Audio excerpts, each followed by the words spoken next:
6 asked California's Attorney General Rob Bonta to explain his stance on Title IX.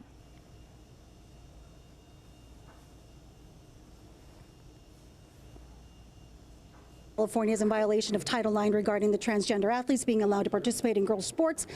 What is the state going to say about that? Again, the clock is ticking. What are you planning to do about it?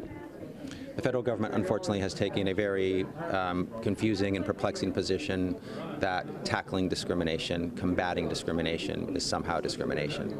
It's not. They're wrong here when it comes to their allegations around the purported violations of Title IX.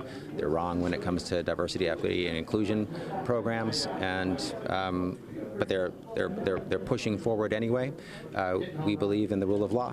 We believe in the rights and freedoms of the people of our state. We will go to court to defend those rights and those freedoms. We've challenged the court, and we may have other lawsuits to appropriately protect and vindicate the rights and freedoms of Californians. And we will continue to push back against a federal government that is a repeat offender when it comes to breaking the law. According to Bonta, there is no legal basis for withholding federal funding from California. In additional rulings today, the Supreme Court ruled in favor of parents on the subject of LGBTQ books in schools. Justices sided with a group of Maryland parents saying they may pull their children from public school lessons that use storybooks with LGBTQ characters or topics. The parents argue they have religious objections to the content. The decision isn't the final say in the case, though. The High Court just reversed lower court rulings, but they suggest the parents will win in the end. Meantime, the Supreme Court has also rejected a challenge to part of the Affordable Care Act related to the panel that recommends no-cost preventive health care. Insurers have to cover the panel's recommended preventative services at no cost.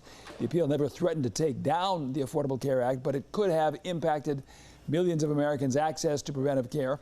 The High Court ruled members of the panel do not need to be appointed by the president, and that confirms HHS Secretary Robert F. Kennedy Jr. and his Biden administration predecessor, who both had the ability to name the experts on the panel. Canada is seeking